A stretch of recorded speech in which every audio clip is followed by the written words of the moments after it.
नमस्कार। आज एक दिलचस्प खबर पर बात करते हैं। भारत का स्वास्थ्य मंत्रालय सोच रहा है कि सभी सरकारी दफ्तरों में शुगर और ऑयल बोर्ड लगाए जाएं। हाँ, लेकिन ये जैसे सिगरेट पैकेट पर चेतावनी होती है वैसा नहीं है। अच्छा।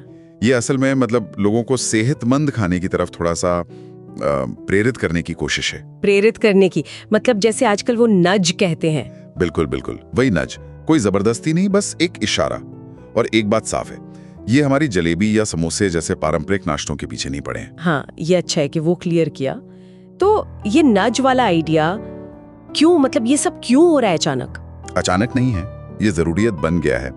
भारत में मोटापा और उससे जुड़ी बीमारियां आप देखिए, डायबिटीज, ब्लड प्रेशर, दिल की बीमारियां, ये सब काफी तेजी से बढ़ रहा है। ये तो सुन रहे हैं काफी टाइम से। हाँ, और सरकार ये नज करके कैसे लोगों को बेहतर खाने के लिए प्रेरित कर सकती है? देखिए, सबसे पहले तो ये समझना होगा कि हालात कितने गंभीर हैं। हाँ। लैंसेट की स्टडी, जिसका जिक्र सरकारी पत्र में भी है, हाँ। वो बताती है कि 2021 में भारत में करीब 18 करोड़ वयस्क मोटापे या ओवरवेट थे। 18 करोड़? हाँ, और अनुमान यह है कि 2050 तक ये आंकड़ा बढ़कर लगभग 45 करोड़ हो सकता है। अरे बाप रे, 45 करोड़! ये तो बहुत ही बहुत बड़ी संख्या है। और दूसरी स्टडीज क्या कहती हैं? कुछ अलग आंकड़े हैं? दूसरी स्टडीज भी चिंताजनक तस्वीर ही दिखाती हैं। एक के अनुसार लगभग 25 करोड़ लोग, यानी करीब 28-29% आबादी सामान्य मोटापे से ग्रस्त हैं। और करीब 35 करोड़ लोग, यानी लगभग 40% आबादी, उनको पेट का मोटापा है, जिसे एब्डोमिनल ओबेसिटी कहते हैं, मतलब तोन निकलना। और ये पेट वाला मोटापा ज्यादा खतरनाक माना जाता है ना? चाहे वजन बहुत ज्यादा ना भी लगे। हाँ बिल्कुल, क्योंकि पेट के आसपास जो चर्बी जमा होती है वो डायबिटीज, स्ट्रोक जैसी बीमारियों का खतरा बढ़ा देती है, भले ही आपका बॉडी मास इंडेक्स यानी BMI नॉर्मल रेंज में क्यों ना हो। और एक और चिंता की बात है, बच्चों में पिछले 10 सालों में बच्चों में टाइप 2 डायबिटीज बढ़ी है। बच्चों में भी? हाँ, और इसका एक बड़ा कारण माना जा रहा है ज्यादा कैलोरी वाला खाना, जिसमें चीनी, नमक, फैट बहुत ज्यादा होता है। तो चलिए पहले चीनी की बात करते हैं। ये जो हम खाने में ऊपर से चीनी डालते हैं, या शहद, या आजकल वो आर्टिफिशियल स्वीटनर आ गए हैं, दिक्कत इनसे ज्यादा है, बजाय कि जो फल, सब्जी या दूध में नेचुरल शुगर होती है। बिल्कुल सही पकड़ा आपने, दिक्कत एडेड शुगर से है। ICMR तो साफ कहता है कि हमारी रोज की कुल एनर्जी जरूरत का सिर्फ 5% या उससे कम हिस्सा चीनी से आना चाहिए। 5%? ये कितना हुआ अंदाजन? ये हुआ करीब 25 ग्राम, मतलब लगभग 5.5 छोटी चम्मच चीनी रोज। बस 5 चम्मच? हाँ, बल्कि ICMR की सलाह तो ये है कि अगर हो सके तो ये ऊपर से डाली जाने वाली चीनी बिल्कुल बंद ही कर दें, क्योंकि कैलोरी तो है पर पोषण मतलब न्यूट्रिशन इसमें 0 है। और आजकल जो लोग वजन कम करने के लिए वो आर्टिफिशियल स्वीटनर लेते हैं, उन पर भी कुछ कहा गया है WHO ने शायद। हाँ, विश्व स्वास्थ्य संगठन यानी WHO वजन घटाने के लिए आर्टिफिशियल स्वीटनर इस्तेमाल करने के खिलाफ सलाह दी है।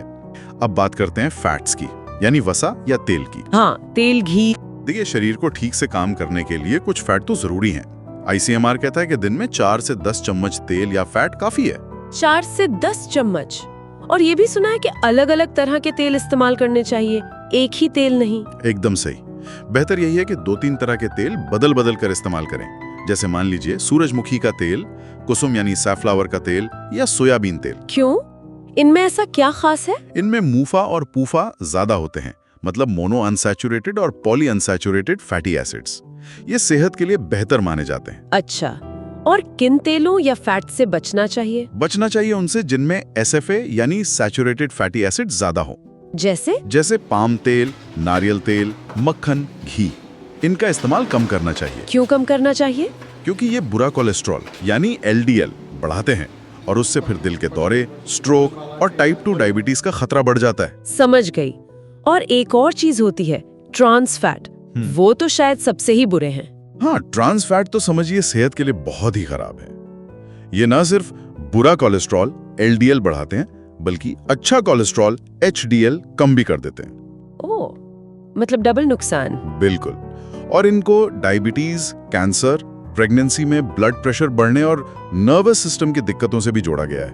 और यहीं से शायद बात पैकेज्ड फूड्स पर आ जाती है ना, क्योंकि आजकल जो बड़ी बड़ी मल्टीनेशनल फूड कंपनियां हैं, उनके आने से अल्ट्रा प्रोसेस्ड फूड, हाँ, जिनमें फैट, चीनी, नमक सब खूब होता है, वो हर जगह मिलने लगे हैं। बिल्कुल। और इनमें अक्सर आप देखेंगे पाम ऑयल इस्तेमाल होता है। पाम ऑयल क्यों? क्योंकि ये सस्ता पड़ता है, खाने का टेक्सचर ठीक करता है और शेल्फ लाइफ, मतलब खाना जल्दी खराब नहीं होता। चिप्स, बिस्किट, आइसक्रीम, चॉकलेट, कई चीजों में होता है। और अगर पाम ऑयल नहीं हुआ तो कई बार उनमें ट्रांस फैट वाले हाइड्रोजनेटेड वेजिटेबल ऑयल इस्तेमाल होते हैं, वो भी अच्छे नहीं। वो एक बात है, पर ये हमारी डाइट में जो सेहतमंद खाना है जिसमें जरूरी पोषक तत्व, फाइबर, विटामिन होते हैं, उसकी जगह ले लेते हैं। हाँ, पेट भर जाता है तो अच्छी चीजें खाने की जगह नहीं बचती। सही कहा। और सबसे बड़ी दिक्कत यह है कि ये आदत लगा सकते हैं, एडिक्टिव हो सकते हैं। एडिक्टिव? हाँ, खाने की चीजें। हाँ, कई स्टडीज बताती हैं कि इन्हें खाने की एक तरह से तलब उठती है, और क्योंकि ये इतने आसानी से मिलते हैं हर जगह, तो इनसे बचना मुश्किल हो जाता है।